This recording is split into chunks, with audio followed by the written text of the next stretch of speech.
Hello दोस्तों, तो इस वीडियो में आपको हिंदी पद्य साहित्य और हिंदी गद्य साहित्य का इतिहास बताऊंगा। अगर आपने अभी तक हमारे चैनल को सब्सक्राइब नहीं किया तो जाकर हमारे चैनल को सब्सक्राइब करिए, जिससे आने वाली नोटिफिकेशन आपके पास पहुंचती रहे। तो हिंदी पद्य साहित्य का इतिहास। पद्य साहित्य के इतिहास का आरंभ विक्रम संवत 1050 से माना जाता है। सन 1993 आचार्य रामचंद्र शुक्ल ने हिंदी साहित्य को 4 भागों में बांटा है। तो 4 भागों में पहला आदिकाल। आदिकाल की समय सीमा है 1050 से 1375 तक। आदिकाल को और वीरगाथा काल के नाम से भी जाना जाता है।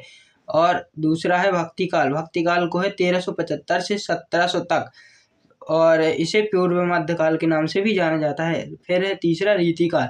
रीतिकाल 1700 से 1900 तक, और रीतिकाल को उत्तर मध्यकाल के नाम से भी जाना जाता है। चौथा है आधुनिक काल। आधुनिक 1900 से अब तक जो अभी तक चल रहा है वो आधुनिक काल है। पहला है आदिकाल के प्रमुख कवि एवं उनकी रचनाएं। तो दलपति विजय, इनकी रचना है रासो, कुमार रासो। नलपति नाथ, इनकी है बिसल देव रासो। फिर तीसरे हैं चंद्रवरदाई। चंद्रवरदाई की है पृथ्वीराज रासो। फिर चौथे हैं जगनीक की है परमाल रासो। इसे आल्हा खंड के नाम से भी जाना जाता है। फिर हैं 5 में विद्यापति। इनकी रचना है कीर्ति लता। आप देखेंगे आदिकाल की कवियों के नाम एवं उनकी विशेषताएं। आदिकाल की प्रमुख विशेषताएं। तो पहली है आश्रयदाता सजाओं की प्रशंसा। दूसरा है राजश्री चरण कवि। तीसरी है योद्धों का सजीव वर्णन। चौथी है वीर तथा श्रृंगार रसों की प्रधानता। अब भक्ति काल के प्रमुख कवि एवं उनकी रचनाएं। अब दूसरा आ गया है भक्ति काल। तो कवि रचनाएं।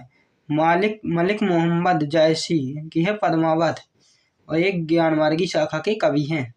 दूसरे हैं कबीरदास, इनकी है रचना बीजक, ये ज्ञानमार्गी शाखा के कवि हैं। तीसरे हैं तुलसीदास। तुलसीदास की है रामचरितमानस, और ये राम भक्ति शाखा के कवि हैं।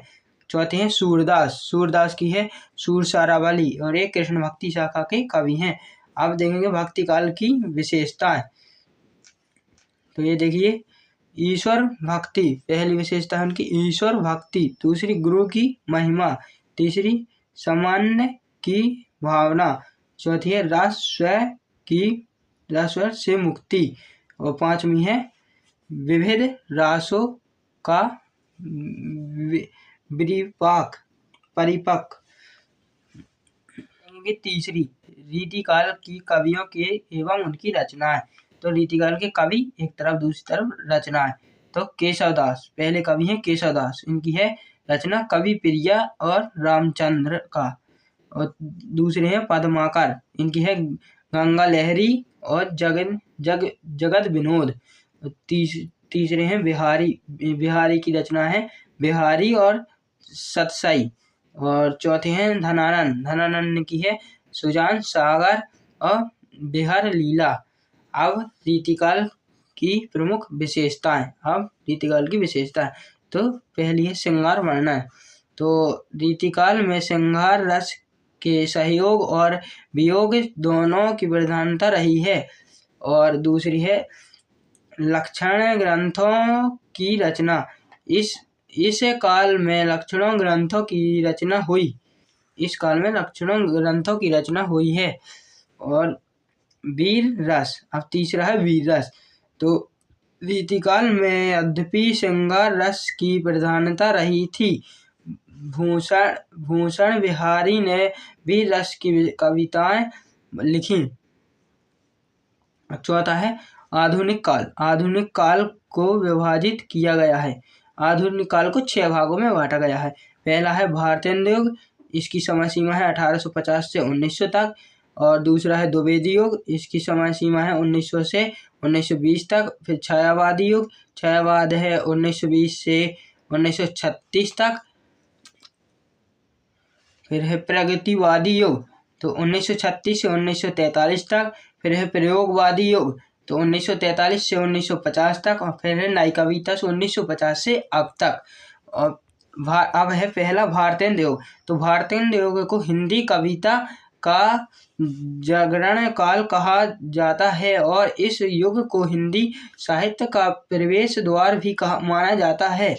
अब भारतेंद्र योग पहला है। तो भारतेंद्र योग के कवि एवं उनकी रचनाएं। भारतेंद्र योग के भी कवि एवं उनकी रचनाएं। तो भारतेंद्र योग के पहले कवि हैं भारतेंद्र हरिश्चंद्र। इनकी रचना है प्रेम सरोवर, प्रेम फुलवारी और वेणु गीत।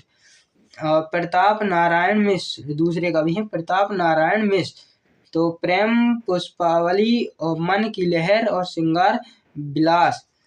और तीसरे हैं चौधरी बद्री नारायण धनानंद। तो इनकी है जीर्ण जनपद ललित लहरी। चौथे हैं राधा चरण गौरवी। तो इनकी है रचना नव भगत माल। और फिर 5 में है अंबिका द्वय व्यास। इनकी रचना है भारत धर्म पावस 50। अब भारतेंद्र योग की प्रमुख विशेषताएं। तो पहली है कवियों की वाणी में राष्ट्रीयता का स्वर। दूसरी है इस युग में देशों द्वारा राष्ट्र प्रेम। तीसरी है प्रकृति का यथार्थ चित्रण। चौथी है प्रेम की भावना। अब दूसरा द्विवेदी योग। यह द्विवेदी योग के कवि एवं रचनाएं। तो कवि फिर रचना। अयोध्या सिंह उपाध्याय हरिओम। इनकी रचना है प्रिय प्रयास विधि वनवास रस कलश। और दूसरे हैं मैथिली शरण गुप्त। इनकी है पंचवटी भारती संकेत रासोधाय। और तीसरे हैं माखनलाल चतुर्वेदी। इनकी है हिमकर्णी युग चरण समखंड। और फिर है महावीर प्रसाद द्विवेदी। तो इनकी है काव्य मंजूषा और सुमन। और फिर 5 में है राम नरेश त्रिपाठी। तो इनकी है मिलन और मानसी स्वावजन। अब है तीसरा छायावाद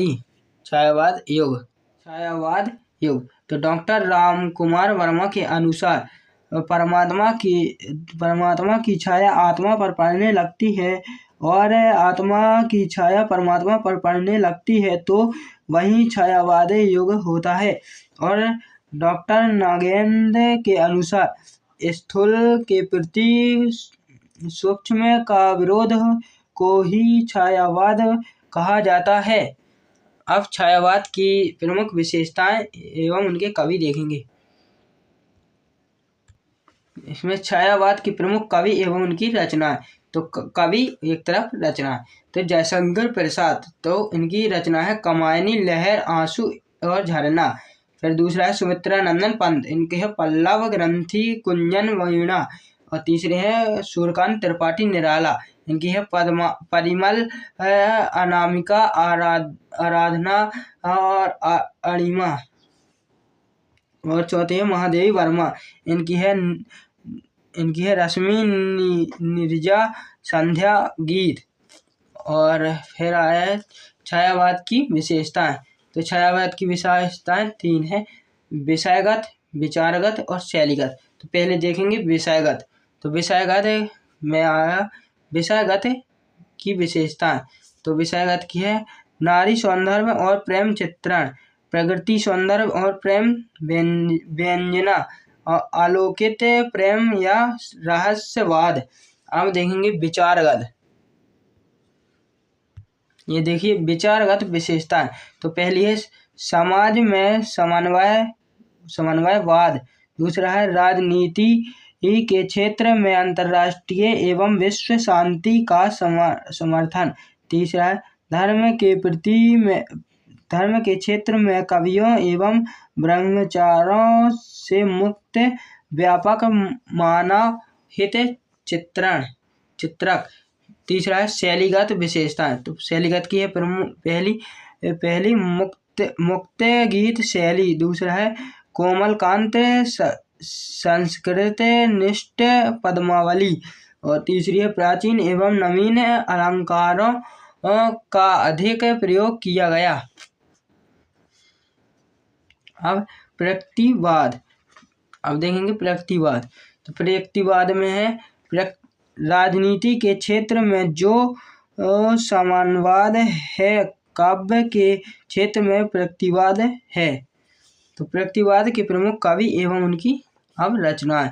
तो प्रगतिवाद के कवि एवं उनकी रचनाएं। तो कवि एक तरफ, रचनाएं। तो प्रगतिवाद के कवि है नागार्जुन, इनकी है योगधारा सतरंगे पंखों वाली। और सुमित्रा नंदन पंत दूसरे कवि हैं सुमित्रा नंदन पंत, इनकी रचना है युग वीणा ग्रंथया। और तीसरे कवि है सूर्यकांत त्रिपाठी निराला, इनकी है कुकुरमुत्ता। अब चौथे कवि देखेंगे। चौथे कवि है केदारनाथ अग्रवाल, इनका है युग की गंगा फूल नहीं रंग बोलते हैं और नींद के बादल। पांचवें कवि हैं शिव मंगल सिंह ये सुमन, इनके है प्रह सृजन विश्वास बढ़ता ही गया और हिल्लोर। और छठवें कवि है त्रिलोचन, इनकी रचना है मिही के बारात में उस जनपद का कवि हूँ। प्रगतिवाद की प्रमुख विशेषताएं।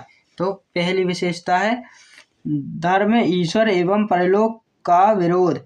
दूसरी विशेषता है पूंजी प्रति वर्ग के प्रति घृणा का प्रचार किया गया। तीसरी है शोषित वर्ग की तीनहीन दशा का यथार्थ चित्रण। और चौथी है नारी के प्रति यथार्थ दृष्टिकोण अपनाया गया। अब प्रयोगवाद की प्रमुख विशेष प्रयोगवाद किसे कहते हैं?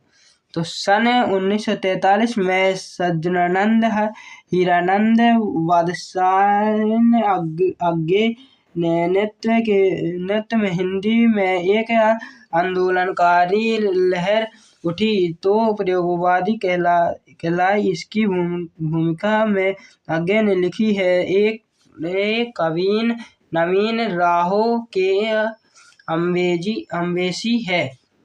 तो प्रयोगवाद की कवि एवं रचना। तो प्रयोगवाद की पहले कवि है आगे। तो इनने हरी घास पर क्षण भर और इंद्रधनुष के रौद्र हुए, इनने दो रचनाएं लिखी हैं। अब दूसरे कवि देखेंगे। तो दूसरे कवि हैं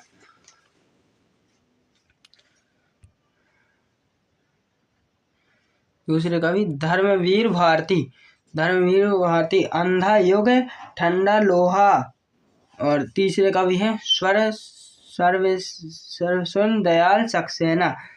तो इनके हैं बांस के पुल काट की घड़ियां एक सूनी नाव।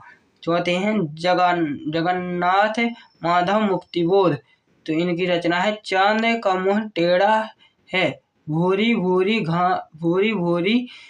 साफ धूल। पांचवें हैं गिरिजा कुमार माथुर, धूप के धान शिला पंख चमकीले नाश और निर्माण। छठवें कवि है नरेश मेहता। तो इनकी है संध्या की एक रात है वन पंखी सुनो। अब प्रयोगवाद की विशेषताएं। तो प्रयोगवाद की विशेषताएं। प्रयोगवादी कविता पर मार्क्सवादी प्रभाव परिलक्षित है। इस कवि में सज्जन एवं गहरी पीड़ा का बोध है। तीसरा, प्रयोगवादी कविता भावुकता के स्थान पर वैधता पर विशेष बल देती है। चौथा, फायदे के कम संध्यात को सर्वोपरि रूप में स्वीकार किया गया है। अब छठवीं है नई कविता। तो नई कविता के प्रमुख कवि एवं रचना। तो नई कविता के प्रमुख कवि, पहले कवि है भवानी प्रसाद मिश्र। तो इनके है सन्नाटा, गीता फुलफरोश। दूसरे कवि हैं शमशेर बहादुर सिंह। इनकी रचना है इतने पास अपने बात बोलेगी हम नहीं। और तीसरे कवि हैं दुष्यंत कुमार। इनके हैं सूर का स्वागत आवाजों के घेरे। और चौथे हैं जगदीश गुप्त। इनकी रचना है नाव के वा शब्दशेष सम्मुख। और पांचवें कवि है रघुवीर सहाय। तो इनकी रचना है रासो हंसो हंसो जल्दी हंसो। और दूसरी है आत्महत्या के विरुद्ध। और छठवें कवि है नरेश मेहता। तो इनकी रचना है उत्साह बोलने दो जीने को। अब नई कविता की विशेषता है। तो नई कविता जीवन के हर क्षण करे साहित्य दोहराती है। और नई कविता को वाणी अपने परिवेश के जीवन अनुभव पर आधारित है। नई कविता लघु मानव को स्वीकार करती है। चौथी, नई कविता में जीवन मूल्यों की पुनः परीक्षा की गई है। तो पद्य साहित्य का इतिहास पूरा हुआ। अगर वीडियो अच्छी लगी हो तो हमारे चैनल को सब्सक्राइब एवं लाइक करें। तो मिलते हैं अगले वीडियो में, तब तक के लिए धन्यवाद।